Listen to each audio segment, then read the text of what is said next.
Yo, it's been a while, hasn't it?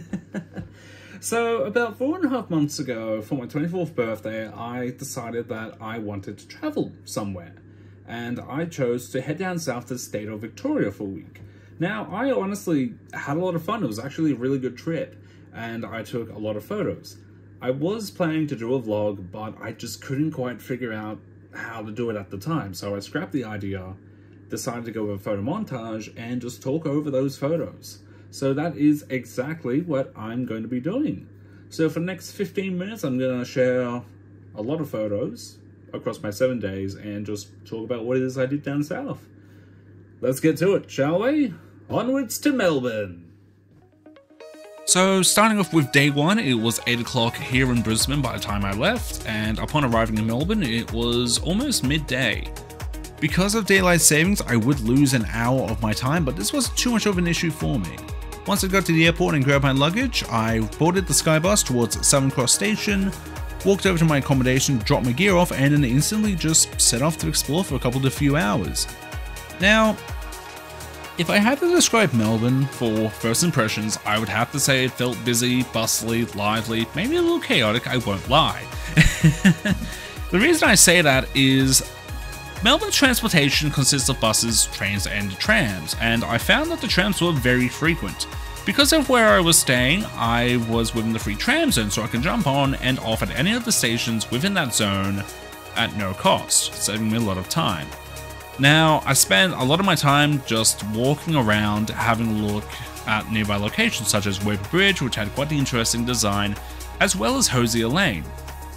It was also a little bit chillier than I thought, so I wound up getting a jacket since I didn't pack one with me for the trip. Now, when nighttime came around, I went over to Fortress, a video game arcade and bar, to meet up with someone who I have known through Discord for a few years now. This, honestly, for me, was a very fun interaction, meeting with an online friend. We both had a chat, something to drink, and then went over to the arcade for a little bit.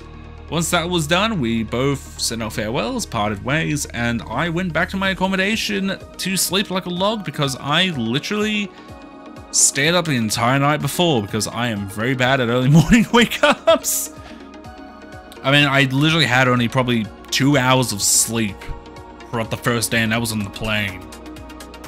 So it was really nice to actually relax.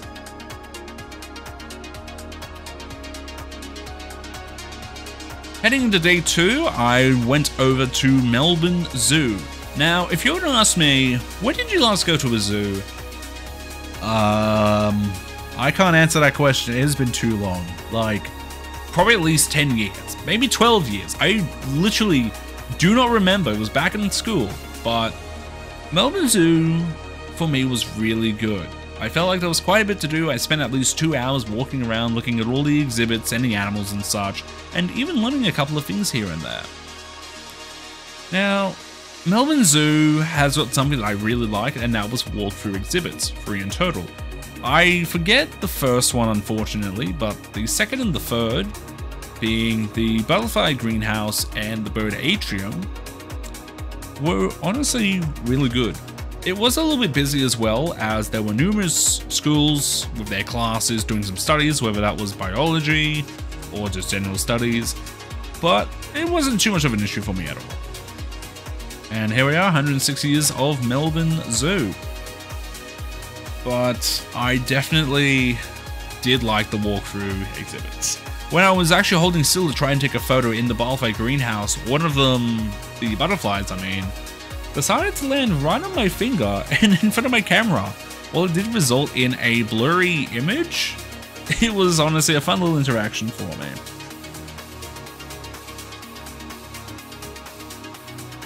Here is one of our native birds, a cassowary, very deadly. If I'm not mistaken, if one of those decides to lunge and slash at you, you're going to meet a gruesome death, unfortunately.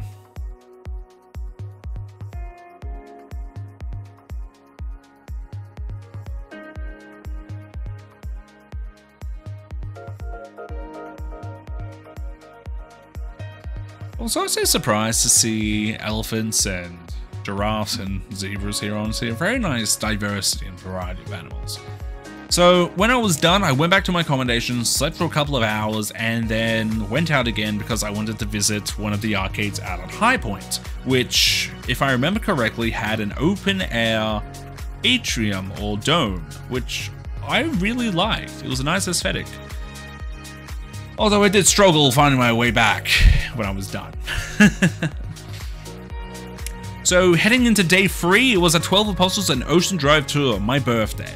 So I started off at a chocolateria, which, to my surprise, had this. Meat-long block of chocolate and a kilo block of chocolate. I didn't grab either because I didn't feel like carrying one around the entire day, and knowing me, I would literally consume it within a week. But I did pick up a strawberry and mango truffle, both of which were nice, and actually learned how ruby chocolate was made. So once we had collected our goodies, we set off to begin our journey on the Great Ocean Road. Our first stop being the sign. I decided to stay up in the car park and send my drone up for a little bit while the majority of other people, I was part of a tour, went down to the beach for a bit. It was honestly a really nice sight. Now, later on in this trip, it did start to rain, however this wasn't too much of an issue for me at all. Our second stop, I don't quite remember where this was, but we did meet a koala who was just hanging out in the tree. So once we were done here, we traveled over to Apollo Bay to have lunch. I got quite lucky because it did rain quite a bit for about 5 minutes, but luckily it had lightened up by the time I had to head back to the bus for travels. Our next destination was none other than the Great Otway National Park. Now, I have always enjoyed my nature walks, and this national park was really nice. It was great to just get out, walk around for a bit. Once you get to the end, there is a waterfall that you can have a look at, and on your way back, you can either take the reverse route or there is a flight of stairs that can take you an alternative route. I decided to go the alternative route and saw the big tree that I think got mentioned from our tour guide. Now, once we were done with our nature walk, we went to the main attraction, the end of our journey, the 12 Apostles. It's honestly nice to see this natural rock formation in person. At this point, it was raining just a little bit, which I suppose kind of brought things down slightly, but it didn't stop me from having a good time. So this is our final destination. We have Razorback Rock, Lockhart Gorge, and Shipwreck Cove. I've probably named one of them wrong and mixed around slightly. So Lockhart Gorge was just amazing. The water was so clear, and we got told a story about, I believe it was a sailor and a woman who had washed up in this cove. The sailor was successful in finding assistance, and both the persons were able to live a happy life afterwards. So a nice ending. But yeah, this place was just amazing. It was large, it was open. I really liked it. So heading into day 4, I finally had my chance to go and visit Victoria Markets. I wanted to visit on day 1, but they were closed. They're not open Mondays, I'm pretty sure.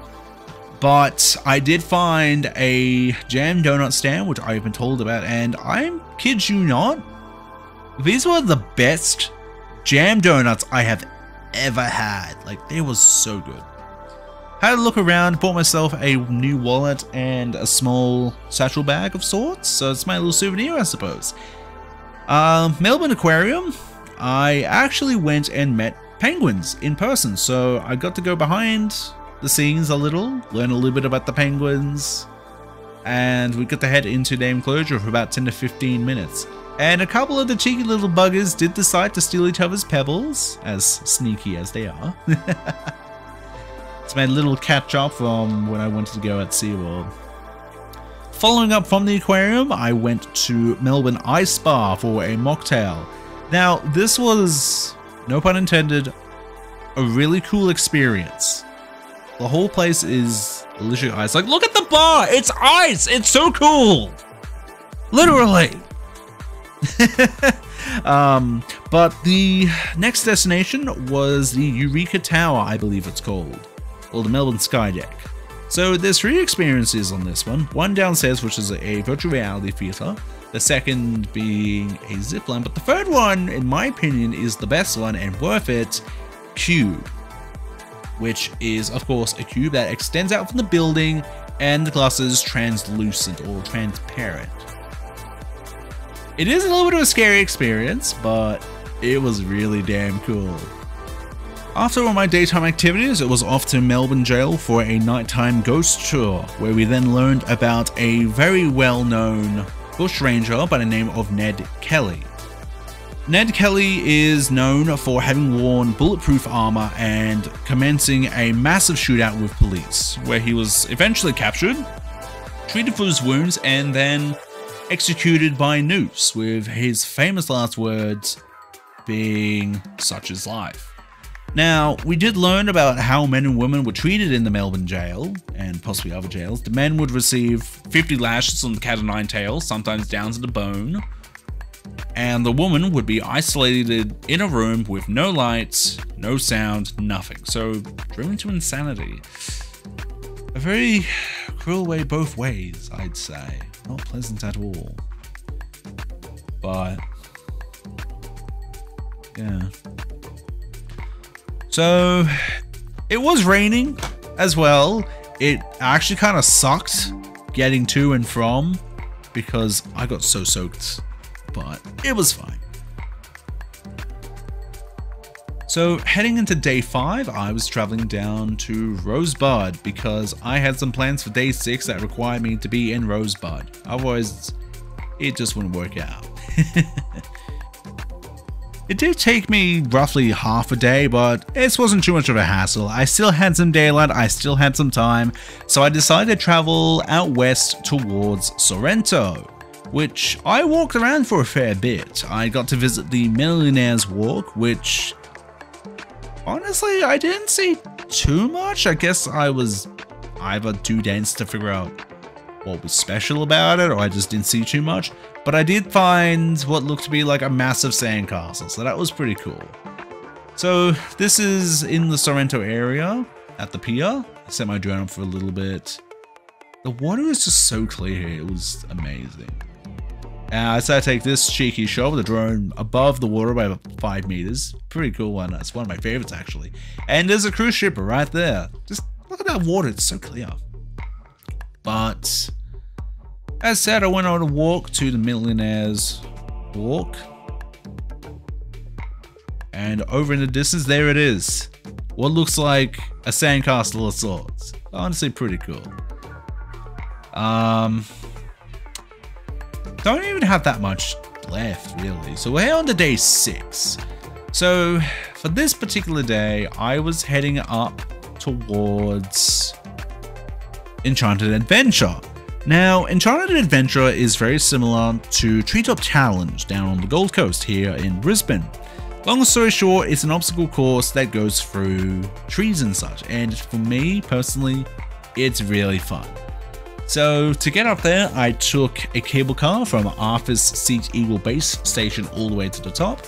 I've always enjoyed cable cars, honestly. There's just something I really like, especially the open-aired ones. If I had a choice between an open air and a closed one, I opted for the open air. Here we got some kangaroos and a nice sight for myself. But yeah, this was a walk that I did as I had at least, I think, an hour or an hour and a half. I don't quite remember. But it was a good walk. Here's one of the lookouts.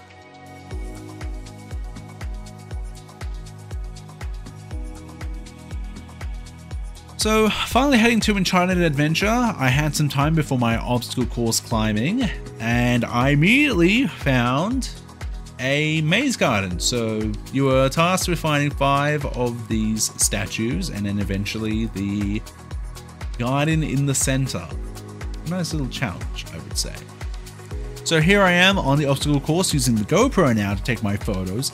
I, as I said, have always enjoyed this sort of thing. It's just so fun. There were 5 courses in total, I didn't do them in order at all.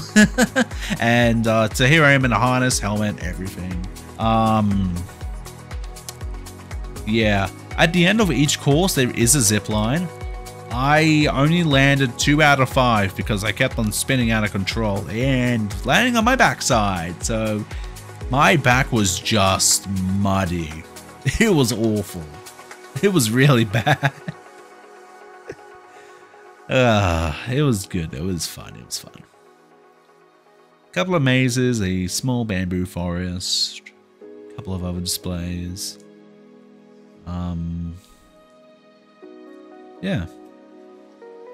So when the evening came around, I went over to Peninsula Hot Springs, which is about 6 to 7 kilometers out from where I was staying. It was honestly a really nice time. I've always wanted to visit some hot springs because I'd actually like to visit Japan one day.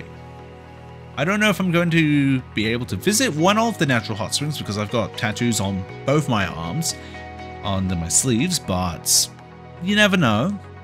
It was a really nice time. I got to have a secluded bath to myself for a little bit with essential oils, and then just walk around and relax in the other hot pools. I did, however, wind up walking about 6 to 7 kilometers back because I could not find an Uber driver or even a taxi. So I decided to walk the entire distance because I am known for walking a lot. Now, this concludes, of course, day 6. Day 7, I'm going to talk about very quickly, and then I will discuss what it is that happened and what I did. So, coming back from Rosebud, there was this lighthouse. I stopped by St. Lucia because there was a restaurant I wanted to visit called Ichi-ni. Now, before that, I went to Luna Park, or at least I would have entered Luna Park. I ran out of time, unfortunately, but I did have time for, of course, Ichi-ni.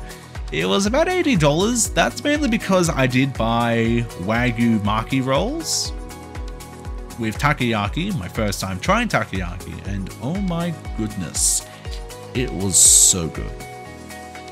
But that brings me to the end of all the photos. I will swing back to in person and continue from there. And there we have it, the whole photo montage. Now, as I was saying, I was going to enter, of course, Luna Park, but here's what happened. So I was coming back from Rosebud, got to Frankston completely fine, and then something happened between a few stations, so I could only go so far, have to then switch to a bus to go up a few stations, and then continue towards St. Lucia, where I wanted to visit Ichi-ni.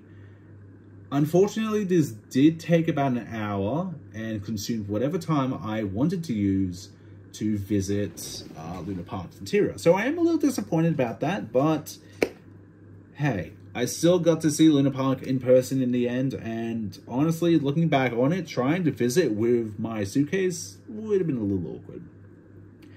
But that wasn't the end of all the issues. So it was almost 3:30 in the afternoon. I was heading back from Southern Cross Station to the airport, and I get a text message saying, unfortunately, your flight's been cancelled. You've been transferred to one tomorrow. I'm just like, what? Hello? So, but everything is okay. I got back still the same day. I was in the line, like, I was kind of concerned. I'm like, okay, this isn't a good thing. What do I do? So as I was in the line to talk to someone in person, I overheard a couple of other people talking on their phones to someone, and I decided, you know what? I'm going to do the same thing. So I got very lucky, and I was able to get a flight back towards the Gold Coast. So really happy about that one. But yeah, that covers my Melbourne trip from about 4.5 months ago, back in October last year. I would have had this out sooner, but I have been kind of slack and lazy with it, I'll be honest. But as they say, better late than never. that is going to be pretty much everything for this. Thank you very much for tagging along and listening to me talk for almost 20 minutes. And yeah, until next time, I suppose. Farewell.